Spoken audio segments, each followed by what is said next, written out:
the early stages are very challenging. And we were out of money, and we were supposed to go out of business. And we just decided, no, we're not going to do that. Anybody who starts a company knows there are a lot of high highs and there are a lot of low lows. And we, I think, have done a very good job of just keeping going.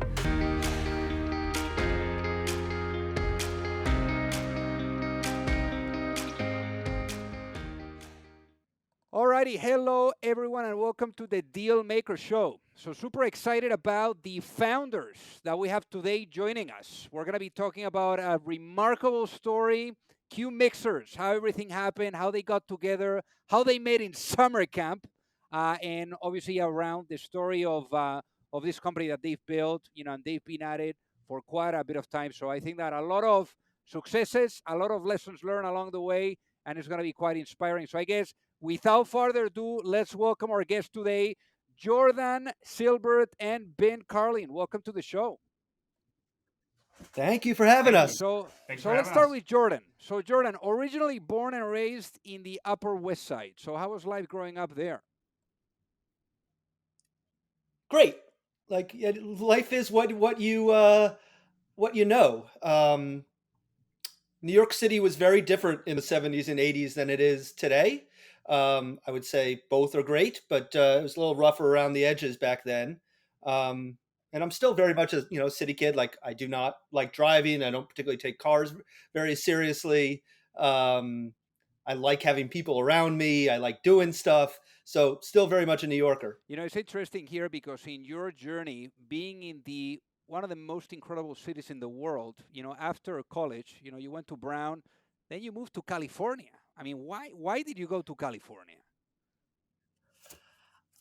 Because my mother convinced me that I tricked this great college into accepting me, and I didn't go abroad junior year. So I graduated, and I wanted to do something different. So I actually went out to Sonoma County, California, and by day worked doing economic development for the county, and at night lived in a little cabin in the woods with no indoor shower next door to this guy's house who was a real character. He had big parties where he roasted goats. He made his own wine, grew his own pot. We just had a good old time. So I just wanted to get really far away from New York City and try something very different. Obviously, this was your first contact as well with startups, and you being able to see, how, really the birth of a company would happen, how they would scale, and being part of that ecosystem of creativity. So what do you think, you got from that experience? So I guess there's two parts of California. First, I did this economic development for the county of Sonoma. Then I went down to San Francisco and worked for a couple of startups, one of which went public. The other one got bought by Microsoft. So I think there's some there, but I have to admit, one of the most influential things was making wine with this guy, Sean. You will get to it later, but I had this idea for a better tonic water. And the fact that I knew Sean made wine that was really good, and I was like, that Yahoo can make good wine, I can make some good tonic water. With him, we went up to this kind of relatively abandoned vineyard up in Cloverdale in kind of northern Sonoma County, and picked like basically wild grapes, crushed them, barreled them, didn't put any finishing chemicals in at all. Then let it sit for a year, and then we make the wine that was actually pretty good. And the fact that he could do that meant that when I had this kind of drunken revelation that the world needed a better tonic water, I actually had confidence that I could make it. And I think that was really helpful. Obviously, being in San Francisco during the go-go days, you saw a lot of money being spent, both for good and for bad. And I think that has informed our approach to, our spending at this organization, that we really want to be careful and watch every single penny and not kind of waste things on, ice luges for drinking vodka out of because it impresses people.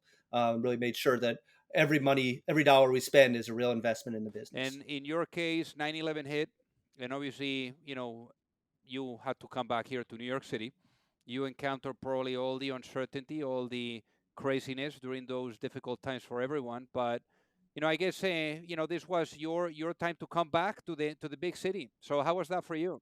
Yeah, I was actually visiting my parents on September 11th in the city, and basically, I didn't feel comfortable flying back on the 14th, or the 14th was canceled. Didn't feel comfortable flying back on the 21st, and by the time I did fly back in late September, I decided that I had to come back and help. So basically, packed up my stuff, drove back, and by Thanksgiving was working for this thing called the Alliance for Downtown New York, which was the business improvement district for the area, basically below Chambers Street in Manhattan. And because it was this kind of established organization, it ended up being a real flow through for all the dollars that were being spent. And my job eventually became coming up with ideas and getting them funded and implemented that would revitalize the either residential or business community in the area below Chambers Street. And it was awesome for 3 years, and then it got pretty political towards the Yeah, end. and then after, obviously, you ended up in business school, and it's amazing how I guess in your case you've had that idea, like really on the back burner. I guess with business school, I mean, seeing what happened in California and San Francisco, the go-go of startups, as you were alluding to. I guess now here with business school, perhaps it gave you that framework as to how to think, perhaps in the future about bringing something to life, which eventually, turned out to be Qmixers. But I guess, would you say that maybe business school gave you a little bit more of a framework, to really understand how to really get something done on the business side? No, Okay. But maybe the network. I mean, would you say that maybe the network? I had a great time at business school, and yeah, the academics, it was just a bunch of math homework. Tell them about Barry. But that's what I was going to get to. One of my professors, or one of the professors at Yale Business School, was Barry Nailbuff, who had started Honest Tea. So after I came back from my summer internship, the summer between first and second year, I realized I wanted to do stuff. The reason I went to business school was to kind of equip me to do stuff. And I had this idea for tonic water company before I went, and so I came back after my after my summer. I went into Barry's office. I'm Jordan. I want to start this spectacular tonic water company. Can I do an independent study with you? And he said, sure. However, you have one assignment.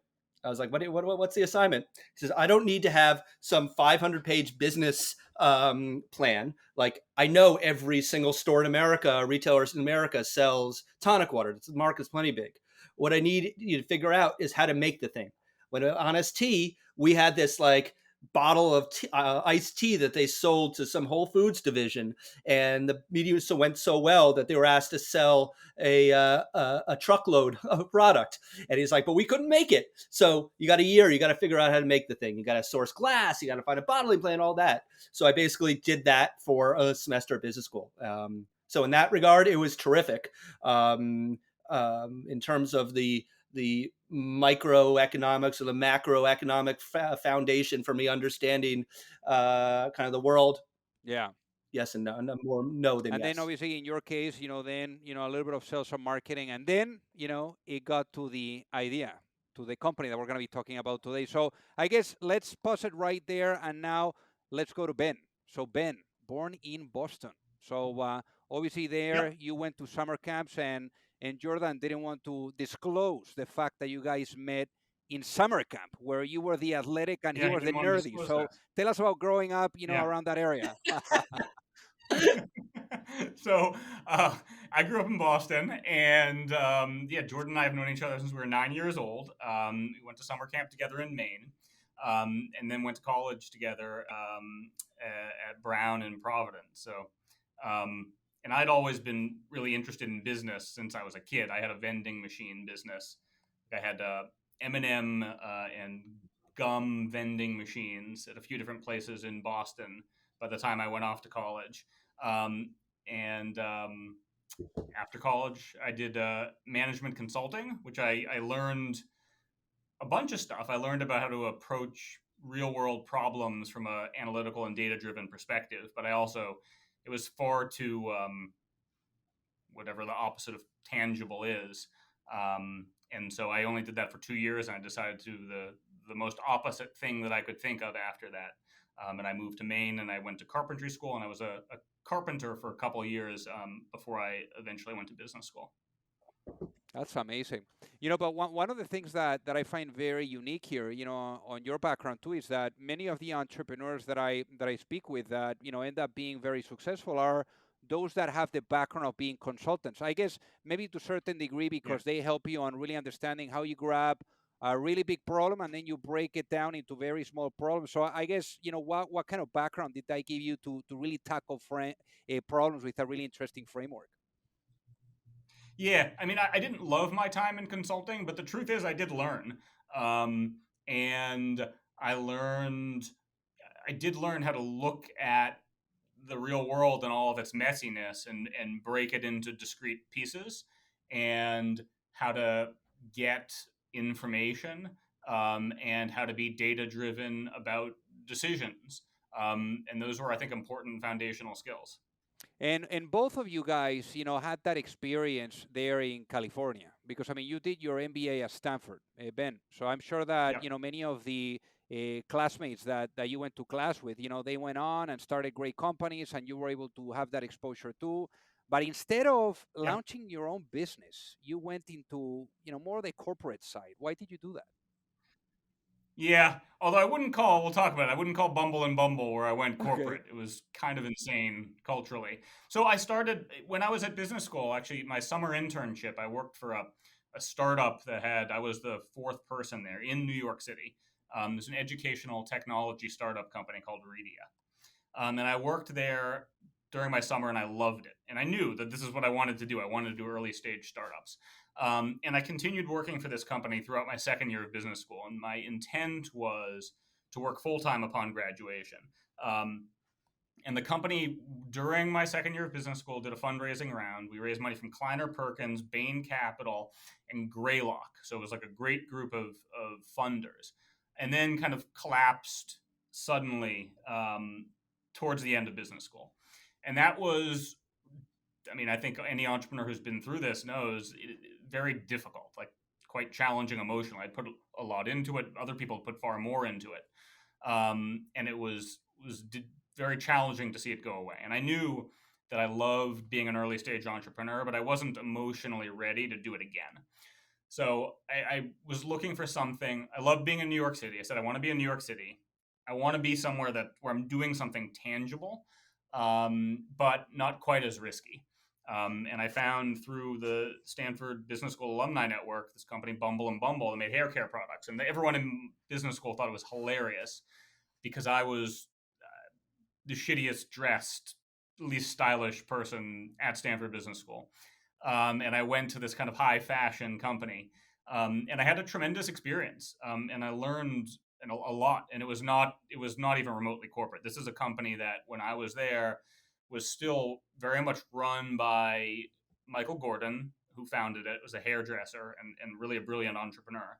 And the centers of power in this company were the hairdressers and the artists. So it was a fascinating place to be, and I was there for 2 years, and then I left with my boss to go to a company. My boss from Bumble was named CEO of a company called Jurlique, which is an Australian skincare company. I moved to Sydney for a year and then worked for the company a little while after that before joining Jordan as he was just starting Qmixers. And he actually crashed your couch while you were gone. He did. He So, stayed in my apartment when I was in Australia, and when I got back, Right. I had to I had to throw away my towels. He was very. so It was All the not as clean, quinine. A lot of quinine. Still not as quinine so clean as everywhere. I left it. so here you guys are, like coming back together to a certain degree. I mean, obviously at this point, Jordan is in your apartment. You guys are like Yeah, speaking. You are overseas, but yeah, going to Jordan now, I mean, you came out of business school, you were doing your sales and marketing.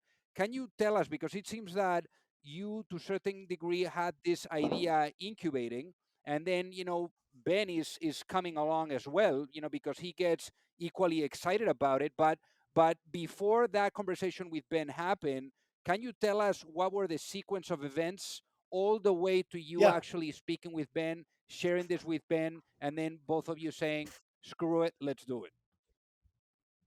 Yeah, let me start like a step back. So first of all, I feel like we haven't even got into what the company is. So Qmixers, we sell this line or make this line of premium mixers, tonic water, ginger beer, ginger ale.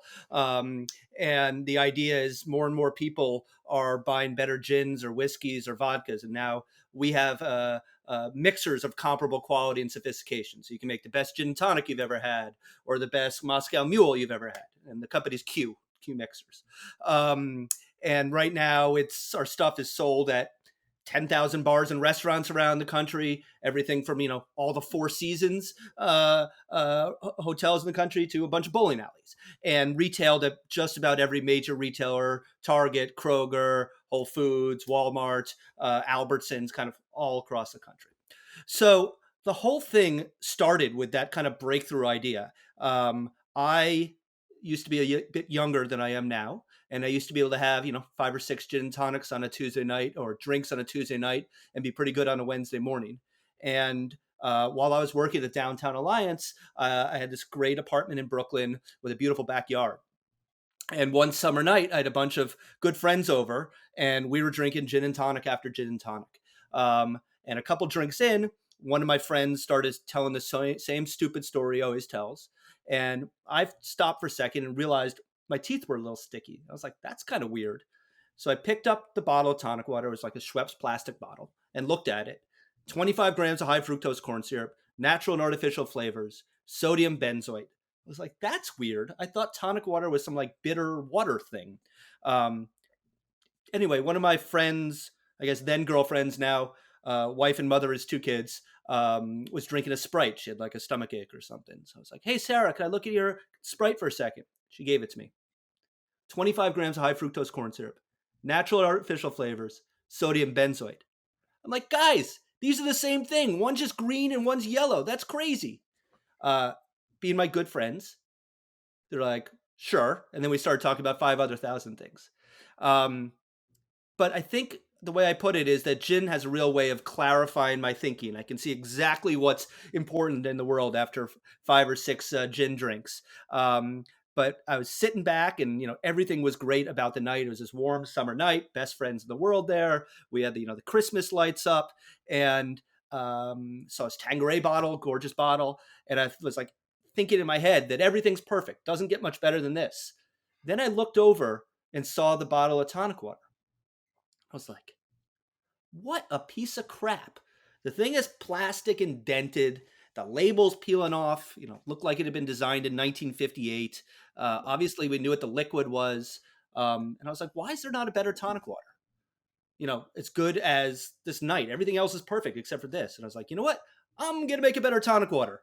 So that's where I was. Long story short, I kind of made it in my kitchen, figured out what tonic water was supposed to be. It was supposed to be this alkaloid or salt from a bark of a tree, a little sugar, a little carbonated water. Ordered a bag of bark on the internet, started mixing it up in my kitchen, and basically did that while I was working at Downtown Alliance as well as at business school in that first year. And came up with a prototype. So graduated business school, got Ben to give me his apartment for 6 months. And that if he came back for a week or so, I had to clear out, find some other couch to sleep on. I had this prototype that I had made because Barry Nailbuff made me make it to graduate business school. And I basically went door to door in New York City to a bunch of fancy restaurants. And I signed on first Gramercy Tavern, which had won Best Restaurant in America or something. And they wanted to buy it, and my tonic water, and I had to get set up. They asked me who my distributor was, and I was like, "What's a distributor?" So he said, "Oh, go get set up with finance." So I did all this paperwork. By the time I got back home, Milk and Honey called me. They were kind of the grand dame of kind of these modern cocktail bars. They're the ones who basically made fresh fruit juice, classic recipes, like the thing that cocktail places need to do. So he loved it. He knew, looking at me, I didn't know anything about anything. He said, can you deliver after close tonight? I said, sure. He closed, I was like, what time? He said 2:30 in the morning. So I borrowed a car, delivered my first cases at 2:30 in the morning, got paid cash at the register. About 3 weeks later, a gin company called me, Plymouth Gin, and they were doing an event at Rockefeller Center. and they wanted to do ultimate gin and tonics with their gin and my tonic. And I said, sure, what do I need to do and how to get my phone number? Basically, I needed to show up the next Thursday night with 10 cases of tonic water. And I did. And we had a good old time, drank a lot of gin and tonics. At one point, Florence Frabacant, who's the head writer for the dining in section for the New York Times, came by, and she loved the tonic water, loved the story. The next morning, got a call from the fact-checking department of the New York Times that we're going to be featured in the dining in section next week. And I said, oh my God, and oh my God. I didn't have anything.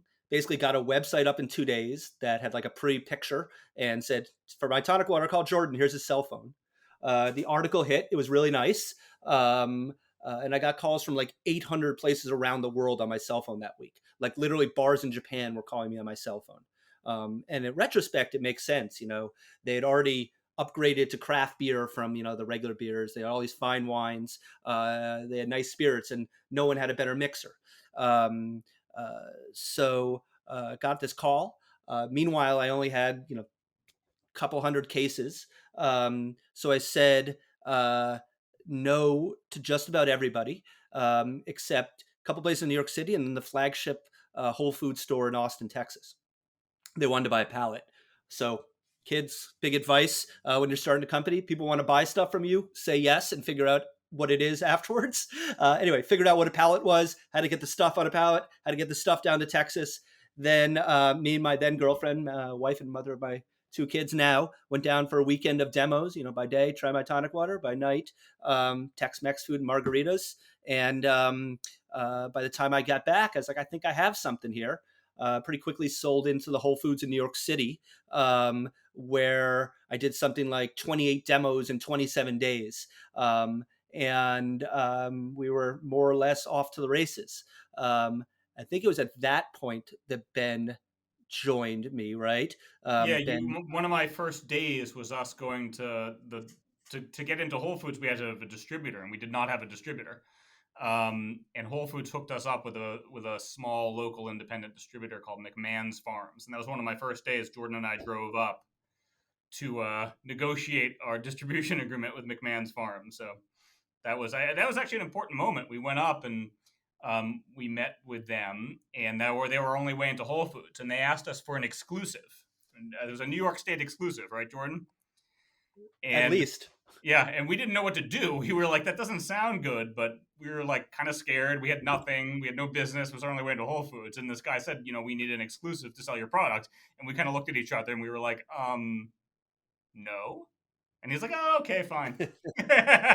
and we signed our first distribution agreement. In this case too, Ben, I mean, when you guys were getting started here, I mean, it was also the big, crisis, the big financial crisis, no? So tell us about that moment of ripping checks. I mean, what was that like?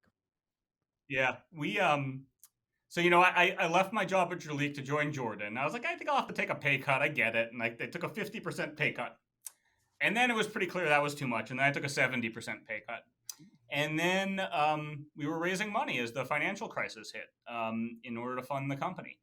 And we had a round that was just about set to go, and people sent us checks. And then the financial crisis happened. And people called us up and said, the round's off, tear up my check. And so we tore up our checks. I think this was actually an important evolution in us as entrepreneurs, because there are the early stages are very challenging. And we were out of money, and we were supposed to go out of business. And we just decided, no, we're not going to do that. we're just not going to fail. We won't let that happen. And so Jordan and I both gave up our apartments. We cut our pay to zero. We each moved in with our girlfriends, and we later each married our girlfriends. And they put up with us and funded our life for the next period of time as we slowly built up the business and the economy recovered until we were able to raise some capital. That's amazing. And how was that moment when you guys got into Dean and DeLuca? Jordan, tell us the story.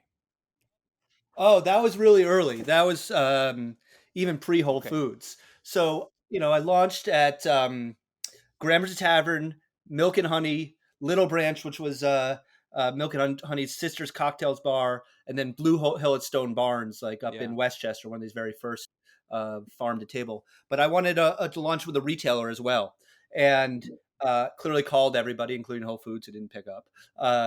But Dean DeLuca was in Soho in Manhattan. It was around the corner from my designer's office.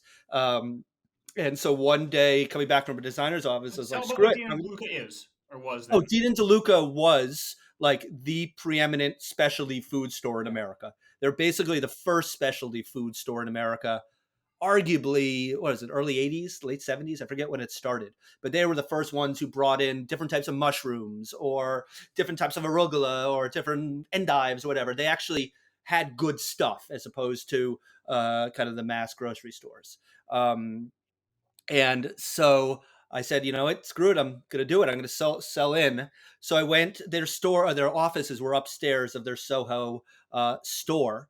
I walked upstairs, asked the secretary, who's the person who buys beverages, and she said, it's so and so. He's out. Can you, just leave your name or something? And I said, oh, I'll just wait.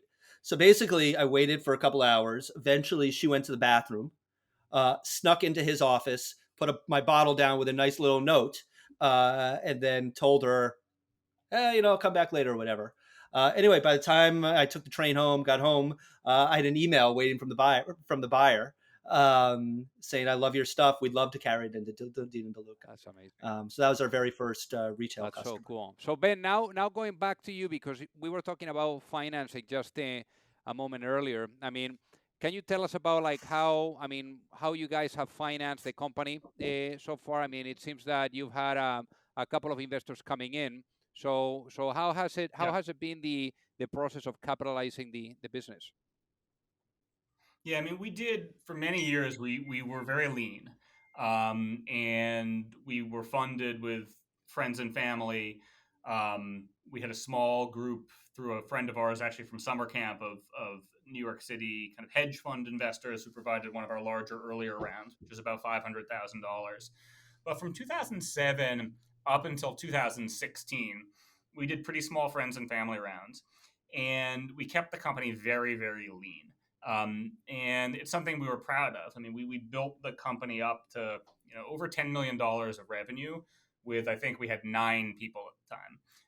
And we were familiar with talking to other entrepreneurs and funders that food and beverage startups kind of had notoriously high cash burn rates, and we were proud of how efficient we were.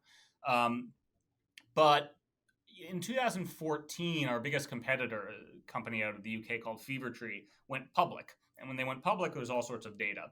And we looked at it and we saw how they were doing in Europe. And we were like, we've been looking at this the wrong way. We've been saying, hey, isn't this great of us that we're growing efficiently and in a lean fashion?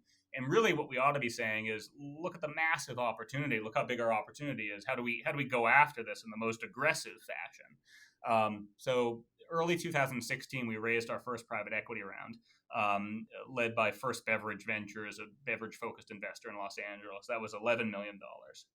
And then in 2019, we raised a much larger round, a $40 million round, led by a Paris-based private equity group called Eurazeo. And this has given us the capital to grow. I mean, we don't make apps, we make physical things, and we have a cash cycle, and we have to make our stuff before we sell it. So we have working capital needs, but also to put in place really an incredibly talented team. We're very proud of our people. We're investing ahead of our growth to get the right sales teams, the right finance and operations people, the right marketing people in place to help us deliver on this opportunity that is in front of us, which we think is absolutely massive, particularly in the U.S. So we have raised private equity funds. We've deployed it primarily to build team, and also more recently to kind of build awareness out there in the market. So I guess in this regard, Ben, just for the people that are listening to get an idea on the size of Qmixers, and Jordan was alluding to it, with the 10,000, distribution places and things like that. I mean, anything else that you can add, to give the people that are listening an idea on how big Qmixers is today? Yeah, I don't want to disclose revenue, but I Yeah. mean the way I would think about the way we think about our opportunity is we're competing. there are various premium competitors out there, like our competitor Fever Tree, and people can look up and see how well Fever Tree is doing in their market cap. But we think of them more strategically as collaborators than competitors. Our competitors are Schweppes and Canada Dry. We look out at our market and all we see is opportunity. We're in a world here, in a market in the United States, where the vast majority of spirits purchased are premium and above.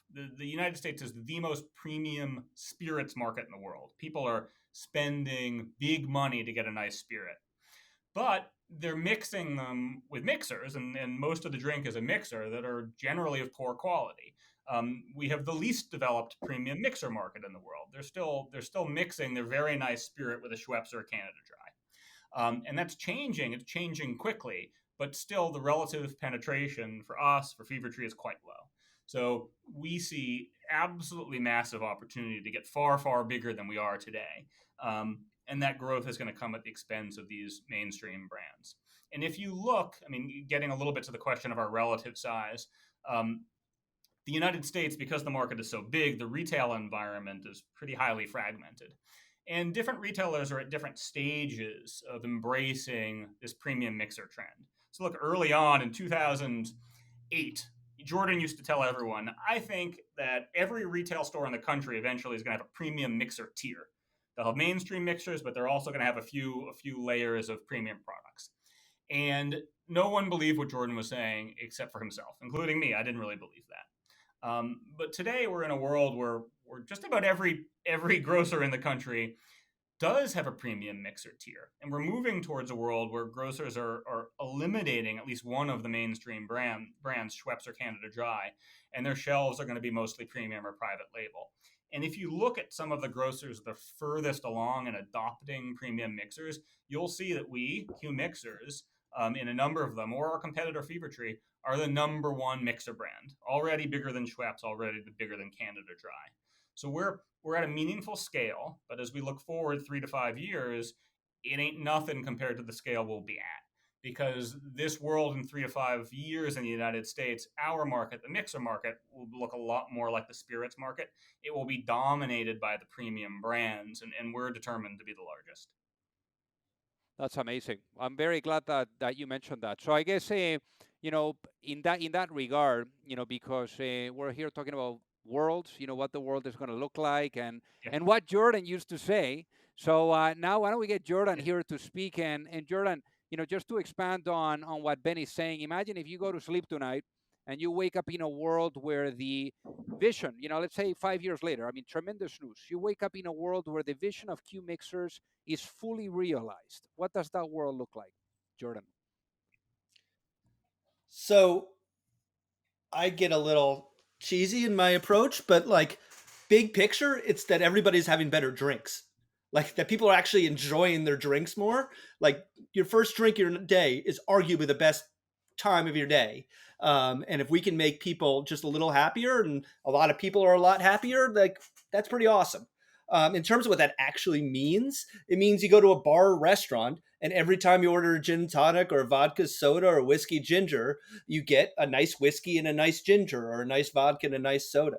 And every time you go to somebody's house and somebody offers you a drink, and you say, I'll have a gin and tonic, if that person was going to give you a Tanqueray or a Hendrix or a Bombay Sapphire, they will use a premium mixer alongside of that. In terms of dollars, 2/3, 70% of all mixer dollars are premium, but that's not the way I think about it. I actually think about it in the drinks that people are actually going to enjoy, that people are going to actually be a lot happier with each and every drink that they have in 3 to 5 years than maybe they are today. Amazing. Putting the customer first. I love that. So I guess one question that I have for you guys is, and this is the typical question that I always ask the guests that come on the show, is if I put you in a time machine and I put you, Jordan, back to business school, I put you, Ben, in Australia or wherever you were, traveling around the world, and you have the opportunity of going back in time, having a sit down with your younger self and giving yourself, based on all this incredible ride. We're talking about we're talking since 2007, 2008 that you guys have been involved here. And you have the opportunity of bringing all that knowledge that you've acquired through the ups, through the downs, and being able to give yourself, your younger self one piece of business advice before embarking in the Qmixers journey, what would that be and why? And maybe we start with you, Ben. Yeah. Yeah, I know the answer to that. I think about it all the time. It's have more confidence in yourself, move faster. Early on, I was always looking for expertise and for, the someone who knew how this was done or how this ought to be. And then I realized that expertise doesn't exist. We're creating the rules every day. And so if I were doing it again and I had the ability of kind of, even if I lost all the specific knowledge about our industry, our products, our manufacturing process, all that stuff, and I just retained one piece of knowledge, would just be have confidence in yourself and your vision and move quickly and aggressively, that would be far and away the most important thing. I love it. And what about you, Jordan? What would you tell your younger self? So, assuming that I got Ben to tell that to my younger self, I would say be sure to celebrate the victories. Like, anybody who starts a company knows there are a lot of high highs and there are a lot of low lows. And we, I think, have done a very good job of just keeping going. And I think we've done a good job of celebrating kind of every achievement. But I think if we did even more of that, I think that would help, because just that celebration after you've done a good thing just keeps you going in that next valley that you're inevitably going to go through. Something that is amazing that I definitely get, from now, like having this time together, and also, like having, other people listening to your guys' story. I mean, you've been, together since 2007, really pushing this. I mean, you've known each other since the summer camp days. So I guess, what piece of advice would you give the people that are listening, perhaps on co-founder dynamics? Because when it comes to a business marriage, you guys, know a thing or two, right? Because of this relationship that you guys have. So I guess, what would you say, Jordan, to the people that are listening? So I would say it. So I am happily married to a wonderful wife with 2 kids. And I think about it the same business partnership in the same way I think about a relationship. Oh, here's one of my son. Can you wave?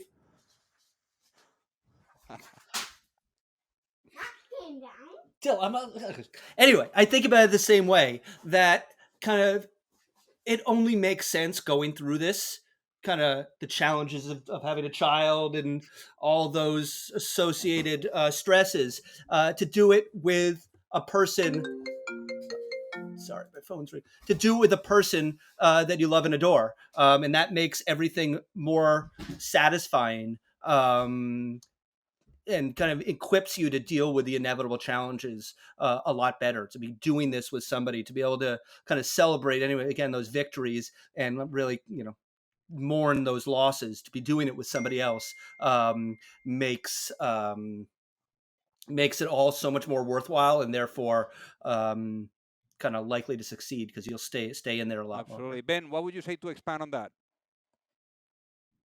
Yeah, I mean, I don't know how generalizable our experience is, because we were best friends before we did this, right? But it's been, our partnership has been absolutely essential to our success, because we compete against, we're little guys competing against Coke and Pepsi, Keurig Dr. Pepper. I mean, we compete against some of the biggest, most powerful companies in the world. And it is not easy, despite having a vastly better product. And so just knowing that you've got someone there who you absolutely trust through everything, to me, has been essential. I couldn't have done it on my own. There's no way. That's amazing. So, guys, for the people that are listening, what is the best way for them to reach out and say hi? So Qmixers is our website, qmixers.com. We have Instagram, Qmixers, but the real answer is Jordan or Ben at qmixers.com. One of the advantages starting a company, you get a pretty good email address. We got email too. So Amazing. happy to hear from Amazing. anybody. Well, Jordan and Ben, thank you so much for being on the DealMakers show today.